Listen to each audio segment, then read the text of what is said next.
사람의 뼈를 통해 그 사람의 삶을 추측하고 인류의 진화를 연구하는 학문이 있습니다. 바로 생물인류학 중 사람뼈대학 분야인데요. 우리 생각보다 뼈를 통해 정말 많은 것들을 알 수 있다고 합니다. 네, 오늘 탐구인 시간에는 세종대학교 역사학과 우은진 교수와 함께 뼈에 숨겨진 이야기를 나눠보겠습니다. 안녕하세요. 안녕하세요. 네, 뼈를 통해 각종 정보를 이야기를 들을 수 있다. 일명 닥터본즈라고 하는데 교수님께서 이 분야를 연구하고 계신 거죠? 네, 그렇습니다. 네, 어떤 것들을 하고 계시죠, 구체적으로? 네, 제가 하는 연구는 생물인류학 분야의 연구입니다. 예. 생물인류학이라고 하면 굉장히 생소하게 들리실 텐데 조금 쉽고 간단하게 말씀드리자면 네. 생물인류학은 호모 사피엔스라는 동물 종으로서 사람이 갖고 있는 생물적인 특성을 연구하고 분석하는 학문이라고 이해하시면 됩니다. 네. 그 안에 다양한 분과 학문들이 있고요. 저는 그중에서도 사람 뼈대학 분야의 연구를 하고 있습니다. 예. 사람 뼈대학은 말 그대로 사람의 뼈를 연구 자료로 하고 있고요.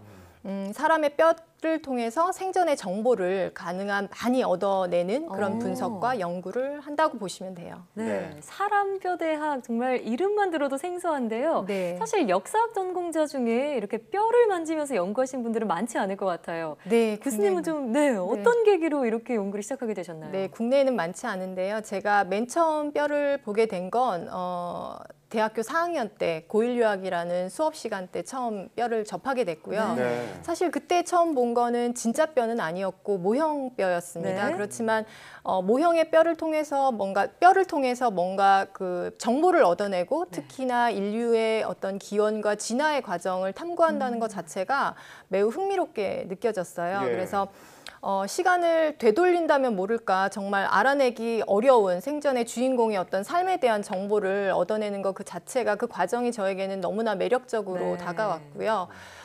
지금도 사람 한 명 한 명이 모두 다 다른 것처럼 어떤 죽음에 얽힌 그 사람의 인생, 사연도 다 제각각인데 뼈를 통해서 죽은 사람과 끊임없이 대화하고 그 사람의 그 생전 삶을 복원해 나가는 그 과정이 저에게는 늘 신선하게 다가옵니다. 네.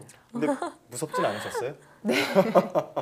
네. 무섭진 않습니다. 예. 네. 뼈를 통해서 죽은 사람과 대화한다. 이 말 네. 그대로 좀 신비롭기도 한데 그러면 최근에는 어떤 분들과 대화를 나누셨어요? 네, 제가 주로 보는 뼈는 아무래도 조선시대 그 유적에서 나온 뼈들이 우리나라에선 가장 흔하기 때문에요. 조선시대 유적에서 나온 뼈들을 주로 보고요. 또 삼국시대 온감묘에서 나오는 뼈도 지금 분석하고 있고요. 네. 예. 그러면 그렇군요. 정말 다양한 사람 뼈를 연구하실 것 같은데 네. 방금 조선시대 뼈를 주로 연구한다고 하셨잖아요. 네. 그러면 조선시대 사람들은 어떻게 살았나요? 네, 조선시대 공동묘지 혹은 분묘유적에서 나온 그런 사람뼈를 지금까지 많이 분석해 왔는데요. 네. 조선시대 그 사람뼈를 분석해 보니 어릴 때 어떤 영양이 부족하거나 또는 질병에 걸려서 치아가 정상적으로 발달하지 못할 때 나타나는 그런 흔적들을 많이 볼 수가 있었어요. 네. 그래서 그런 흔적들을 보면서 참 요즘 우리에게는 참 발견하기 어려운 흔적들이거든요. 그래서 우리가 사는 세상은 참 풍족하고 풍요로운 세상이구나 하는 걸 다시금 좀 생각해 볼 수 있게 되었고요. 네. 또 요즘 우리한테도 퇴행성 관절염은 참 흔하잖아요. 맞아요. 근데 네, 조선시대 사람에도 퇴행성 관절염이 참 흔하게 나타나거든요. 그런데 나타나는 부위가 오늘날 우리랑은 조금 차이가 있어요. 그래서 그렇군요. 우리는 보통 무릎 네. 이런 쪽에서 많이 나오는 네. 것 같은데 그때는 네. 어땠나요? 이제 나이 든 사람한테는 무릎 관절염이 그때도 흔하게 나타나지만 이제 예. 젊은 사람한테는 목등뼈라던가 손목뼈 주변에 관절 주변에 퇴행성 관절염이 많이 보이거든요. 예. 그래서 너무 차이를 많이 해서 그런가요? 네, 그런 것들이 아마도 지금 우리가 하는 일상적으로 반복해서 하는 그런 노동 행위와 달랐기 때문이 아닐까 그렇게 네. 생각이 돼요. 예, 그렇군요. 지금 이제 추측을 해보는 건데 좀 네. 일리 있는 추측이라는 생각이 들 정도인데 이 뼈를 통해서 그 사람이 어떻게 생활 습관을 가지고 있었는지도 추측해 보는 거잖아요. 네. 어떤 정보까지 얻어볼 수 있을까요?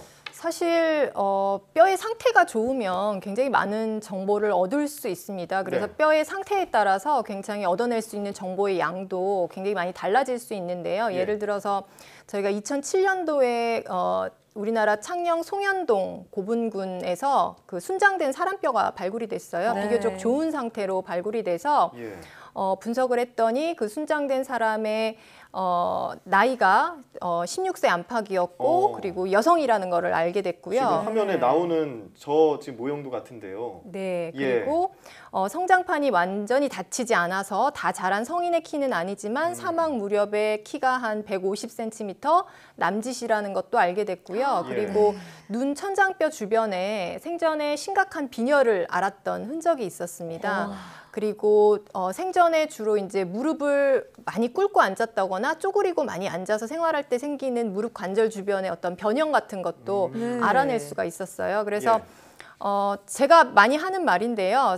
사람이 이제 나이가 40이 되면 자기 얼굴에 책임을 져야 한다고 하잖아요. 그런 말들 근데 하죠. 네, 저는 얼굴뿐만 아니라 뼈도 그 사람의 어떤 생전의 인생의 흔적, 어떻게 네. 살아왔는지 이런 것들에 대한 정보를 많이 담고 있다고 생각을 합니다. 네, 예. 진짜 생활 습관부터 평소에 앓는 질병까지 뼈에 그대로 다 담겨 있네요. 네. 근데 이런 걸 알아내려면 과학적인 방법이 필수적으로 동원될 것 같은데요. 네. 어떤 방법들이 좀 동원이 됐나요? 네, 요즘에는 이제 최근에는 뼈의 어떤 화학적 성분을 분석하는 연구 분석 기법을 굉장히 많이 사용을 하고 있는데요. 대표적으로 이제 뼈에 남아 있는 안정동위 원소 비율을 분석을 해서 네. 생전에 그 주인공이 어떤 음식을 먹었는지 그리고 어느 지역에서 일생을 대부분 보냈는지에 대한 정보를 얻어내고 있어요. 그리고 특히나 유전자 분야의 기술이 요즘 너무 정말 날로 발전해 나가고 있는 네. 그런 추세거든요. 그래서 옛 뼈에 남아 있는 그 질병의 흔적에서 병원체 유전자의 그 병원체 유전자를 뽑아내요. 그래서 어떤 질병에 옛날 사람들이 걸렸는지를 진단할 수 있고, 그리고 그 옛 질병의 어떤 병원체 유전자와 예. 요즘 병원체 유전자 염기 서열을 비교 분석해서 그 질병이 인간과 함께 어떻게 상호작용하면서 진화해 왔는지에 대한 어떤 진화의 역사 그리고 그 과정도 복원해낼 수가 있습니다. 그렇군요. 예. 와.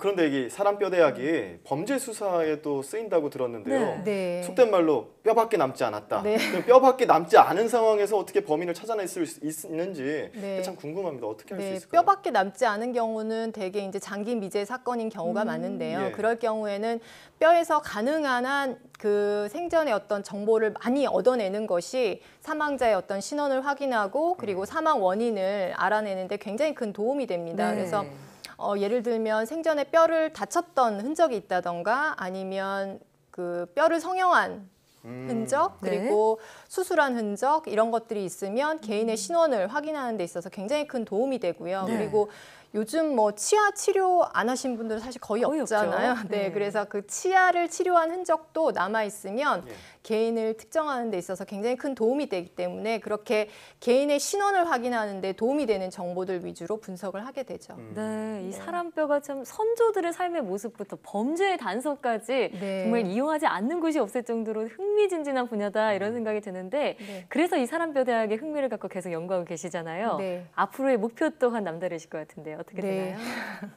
우리나라에는 아직 그 고고학 유적에서 사람 뼈가 출토가 됐을 때 이 네. 뼈를 어떤 절차로 어떤 과정으로 분석하고 보관해야 한다 하는 그런 규정이 없습니다. 그래서 고고학 유적에서 사람 뼈가 발굴이 되더라도 이것들을 잘 보관해서 고고 유물로서 잘 보관해서 후대에 물려줄 수 있는 제도적 장치가 없는 셈인데요. 예. 그러면 지금은 개개인 연구자들이 보관을 하시는 건가요? 네, 학교에서 이렇게 보관을 조금 하고 있는 어렵게 조금 보관을 하고 있는 그런 그렇군요. 상황이에요. 네. 그래서 그런 제도적 장치, 네. 법적인 정비가 일단 필요할 것 같고요.